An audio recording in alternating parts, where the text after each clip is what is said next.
Hello मित्रों, आप लोग का स्वागत है हमारे एकेडमिक क्लास में। आज हम लोग क्या करेंगे, क्लास 10th का जो चैप्टर पढ़ रहे थे पृष्ठीय क्षेत्रफल और आयतन, उसकी हम प्रश्नावली के सवाल को हल कर देंगे। तो चलिए आज का क्लास स्टार्ट करते हैं। तो देखिए क्वेश्चन क्या है आज का। क्वेश्चन दिया है, दो घनों जिनमें से प्रत्येक का आयतन 64 सेमी क्यूब है के संलग्न फलकों को मिलाकर एक ठोस बनाया जाता है। इससे प्राप्त घनाभ का पृष्ठीय क्षेत्रफल ज्ञात कीजिए। यानी दो घन लिया है और दोनों घनों को क्या किया गया है, फलकों को संयोजित करके एक घनाभ का आकृति बनाया गया है और उस घनाभ के चारों ओर 6 ओर का वह पृष्ठीय क्षेत्रफल बताना है। तो देखिए, एक घन यह है और एक घन यह है। क्या कहा है, दो घन कहा है और जिनमें से प्रत्येक का आयतन 64 सेमी क्यूब, यानी पहले वाले घन का भी आयतन कितना है, 64 सेमी क्यूब, और दूसरे वाले घन का आयतन भी क्या दिया है, 64 क्यूब। जब इन दोनों घनों को मिला दिया जाता है, यह पहला घन है और यह दूसरा घन है, जब मिला देंगे तो घनाभ का आकृति बना लेगा और ये जो घनाभ होगा इसका बताना है कि वह पृष्ठीय क्षेत्रफल क्या होगा।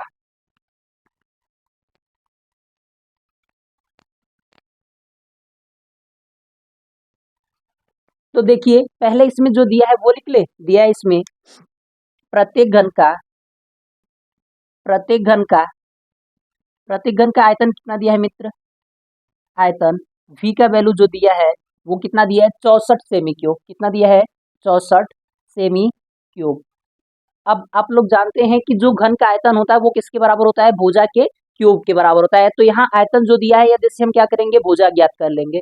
तो क्या हो जाएगा, घन का आयतन बराबर क्या होता है, घन का आयतन घन का जो आयतन होता है v इक्वल टू क्या होता है, भुजा का क्यूब होता है। और इसको भुजा को हम मान ले रहे हैं क्या है, ए है। तो v इक्वल टू क्या हो जाएगा, ए का क्यूब। अब आयतन कितना दिया है, आयतन दिया है कितना, 64। तो v के स्थान पे कितना रख देंगे, 64 रख देंगे और ए का क्यूब यानी भुजा का क्यूब हो जाएगा। अब देखिए, अब 64 किस संख्या का क्यूब होता है, तो ये सब लोग जानते हो। तो 64 जो होता है किसका क्यूब होता है, चार का क्यूब। यानी चार का गुणा चार बार कर, चार का गुणा 3 बार करेंगे, चार गुणे चार, चार चौके 16, 16 चौके 64। यानी चार का क्यूब कितना हो जाएगा, 64 बराबर ए का क्यूब। यहाँ देखिए क्या हो जाएगा, जब पावर सेम होती है तो आधार का वैल्यू बराबर हो जाता है, यानी चार किसके बराबर हो जाएगा, ए के बराबर। अतः जो क्या हो जाएगा, घन का जो भुजा हो जाएगा, अतः घन का भुजा घन का भुजा जो घन की भुजा हो जाएगी वो किसके बराबर हो जाएगा, 4 सेमी के बराबर हो जाएगा, 4 सेमी। यानी यह जो घन है इसकी प्रत्येक भुजा कितनी सेमी के बराबर है, 4 सेमी। यानी लंबाई वाला विभाग 4 सेमी होगा, चौड़ाई यानी घन है तो घन में लंबाई चौड़ाई ऊंचाई तीनों बराबर होंगे, इसलिए इसकी प्रत्येक भुजा जो होगा वो कितने सेमी का हो जाएगा, 4 सेमी का हो जाएगा। इसका भी 4 सेमी हो जाएगा प्रत्येक भुजा की लंबाई, और इसकी भी कितना हो जाएगा, 4 सेमी प्रत्येक भुजा का लंबाई हो जाएगा। अब देखिए, अब क्या कह रहा है, इनके फलकों को संलग्न करना है, यानी इन दोनों घनों को एक फलक को संयोग कर दे रहा है। यानी यहाँ घन उठा के रख दे, यहाँ दोनों को एक दूसरे के पास रखेंगे तो दोनों क्या हो जाएंगे, संलग्न हो जाएंगे। तो पहले वाले घन को यहाँ रख दिए, दूसरे वाले घन को यहाँ रख दिए, दोनों को जब फलक संयोग करेंगे तो देखिए इसमें क्या परिवर्तन होगा, यहाँ से यहाँ तक का दूरी कितना, 4 सेमी। यह भी दूरी कितना हो जाएगा, 4। तो इसकी लंबाई कितना हो जाएगा, 8 सेमी। और चौड़ाई कितना हो जाएगा, चौड़ाई तो वही होगा, 4 सेमी होगा, और ऊंचाई कितना होगा, 4 सेमी। तो यानी जब दो घनों को संयोजित करेंगे तो केवल लंबाई में वृद्धि होगा, चौड़ाई और ऊंचाई में वृद्धि नहीं होगा। तो देखिए क्या होगा मित्र, तो लिखेंगे जब दोनों घनों को संयोजित किया जाता है तो निर्मित घनाभ की लंबाई क्या होगी। जब दोनों घनों को जब दोनों घनों को संयोजित किया जाता है, दोनों घनों को संयोजित किया जाता है, संयोजित किया जाता है तो निर्मित घनाभ निर्मित घनाभ घनाभ की लंबाई, तो निर्मित घनाभ की लंबाई क्या होगा मित्र, तो देखिए लंबाई क्या हो जाएगा, 4 सेमी यहाँ हो जाएगा और 4 सेमी यह हो जाएगा। तो चार चार मिलकर कितना हो जाएगा, 8 सेमी हो जाएगा। यानी टोटल कितना हो जाएगा, 8 सेमी। यहाँ से यहाँ तक 4 सेमी, यहाँ से यहाँ तक भी 4 सेमी, तो टोटल कितना हो जाएगा, लंबाई 8 सेमी हो जाएगा। तो कितना हो जाएगा, 8 सेमी हो जाएगा। और चौड़ाई कितना होगा मित्र, चौड़ाई जो हो जाएगा बी इक्वल टू, चौड़ाई तो वही होगा, कितना होगा, 4 सेमी ही होगा। कितना होगा, 4 सेमी। तो चौड़ाई कितना हो जाएगा, 4 सेमी, और ऊंचाई कितना हो जाएगा, ऊंचाई जो होगा एच का वैल्यू वो भी कितना हो जाएगा, 4 सेमी हो जाएगा। यानी यह भी दूरी कितना हो जाएगा, ऊंचाई 4 सेमी। अब आप लोग को लंबाई चौड़ाई ऊंचाई दे दिया है, तो अब हमसे क्या पूछ रहा है, घनाभ का पृष्ठीय क्षेत्रफल पूछ रहा है। तो हम जानते हैं, क्या जानते हैं कि घनाभ का जो पृष्ठीय क्षेत्रफल होता है वो किसके बराबर होता है, तो लिखेंगे घनाभ का पृष्ठीय क्षेत्रफल बराबर घनाभ का पृष्ठीय क्षेत्रफल बराबर 2 ब्रैकेट में क्या होता है, लंबाई गुणे चौड़ाई प्लस चौड़ाई गुणे ऊंचाई प्लस ऊंचाई गुणे लंबाई के बराबर होता है घनाभ का पृष्ठीय क्षेत्रफल।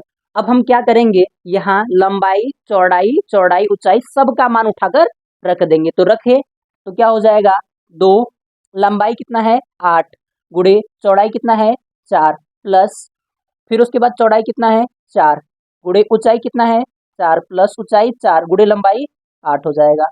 अब गुणा करेंगे तो क्या हो जाएगा 8 चौक के 32 प्लस 4 चौक के 16 प्लस 4 बट्ठे 32 हो जाएगा। 32 में 32 जोड़ेंगे तो 64 हो जाएगा, और 64 16 80 हो जाएगा। और क्या हो जाएगा, 2 का गुणा करेंगे किसमें 80 में, तो 80 दूना कितना हो जाएगा 160 सेमी स्क्वायर।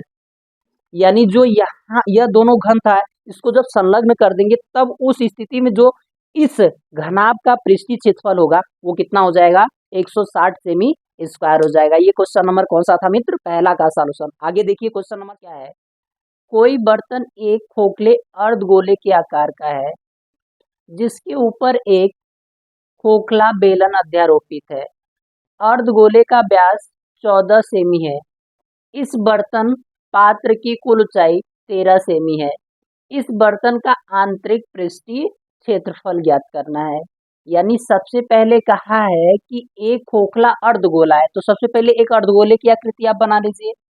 देखिए कुछ अर्धगोला इस प्रकार बनेगा, अर्धगोला कुछ इस प्रकार बनेगा मित्र।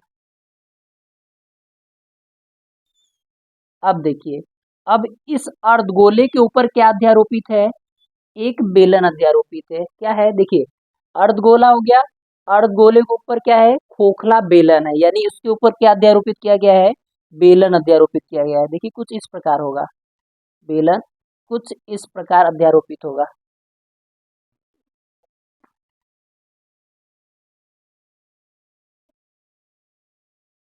अब जब ये बेलन अध्यारोपित हो जाएगा, अच्छा ध्यान दीजिए ये दोनों क्या है, खोखला है। जैसे देखिए बॉटल, देखिए बॉटल जस्ट उल्टा कर देंगे, वो जो क्या आता है मिल्टन का वाटर का बॉटल वही, लेकिन वो क्या किया गया है उल्टा। और ये किस प्रकार का है, खोखला है।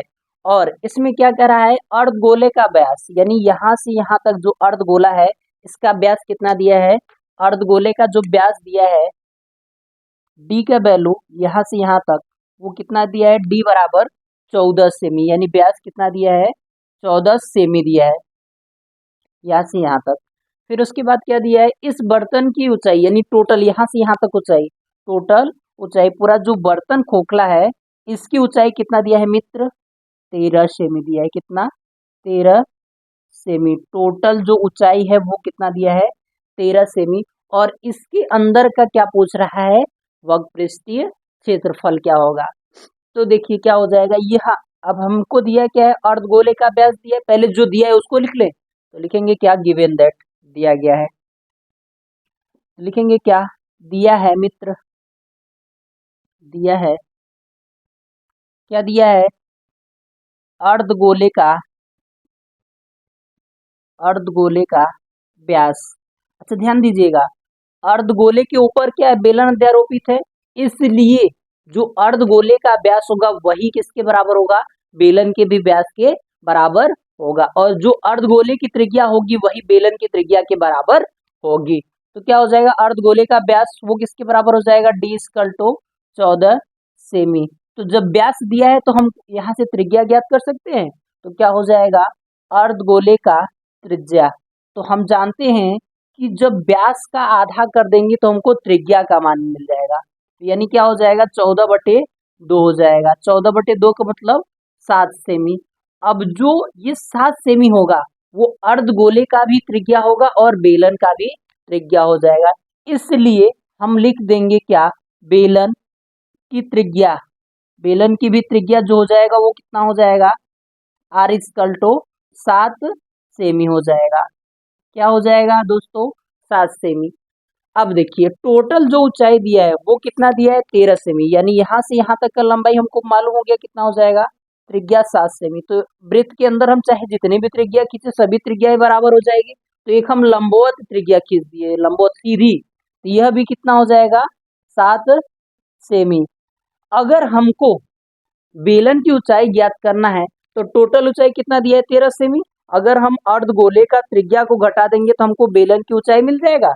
तो क्या करेंगे, हम लिखेंगे कि बेलन की जो ऊंचाई होगा कुल ऊंचाई माइनस अर्धगोले की त्रिज्या। तो क्या हो जाएगा, बेलन की ऊंचाई बराबर, बेलन की ऊंचाई बराबर, बेलन की ऊंचाई एच बराबर क्या हो जाएगा, कुल ऊंचाई माइनस अर्धगोले की त्रिज्या, यानी क्या हो जाएगा, 13 माइनस 7 हो जाएगा। 13 में से 7 घटाएंगे तो कितना आ जाएगा, 6 सेमी, यानी अर्ध बेलन का जो ऊंचाई होगा वो कितना हो जाएगा, 6 सेमी। अब देखिए संपूर्ण भाग का वक्र पृष्ठीय क्षेत्रफल या कदे खोखले बेलन का आंतरिक वक्र पृष्ठीय क्षेत्रफल क्या हो जाएगा, बेलन का वक्र पृष्ठीय क्षेत्रफल प्लस उसके बाद क्या हो जाएगा, अर्धगोले का वक्र पृष्ठीय क्षेत्रफल। तो क्या लिखेंगे, संपूर्ण पात्र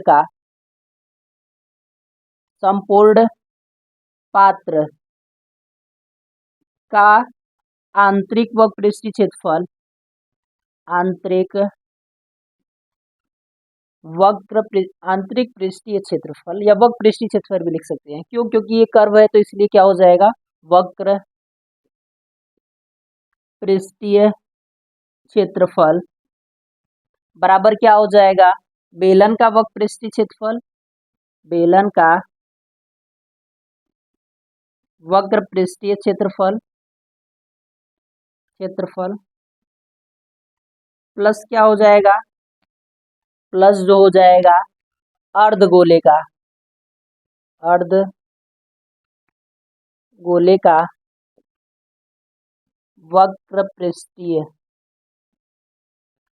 पृष्ठीय क्षेत्रफल।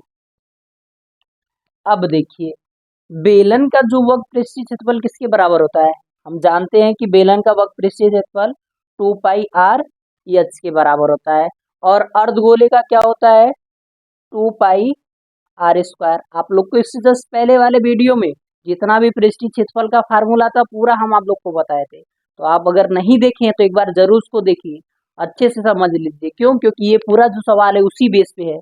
तो क्या हो जाएगा, बेलन का वक्र पृष्ठीय क्षेत्रफल बराबर क्या हो जाएगा, 2 पाई r h, और अर्धगोले का वक्र पृष्ठीय क्षेत्रफल 2 पाई r स्क्वायर। पूरे गोले का क्या होता है, 4 पाई r स्क्वायर, अर्धगोले का 2 पाई r स्क्वायर। अब देखिए इसमें से कुछ कॉमन दिखाई दे रहा है, 2 पाई r, तो 2 पाई r कॉमन लीजिए, तो 2 पाई r, तो यहाँ क्या बचेगा h, यहाँ देखिए 2 पाई r बाहर निकल जाएगा, r स्क्वायर में एक r रह जाएगा, तो क्या हो जाएगा, r हो जाएगा।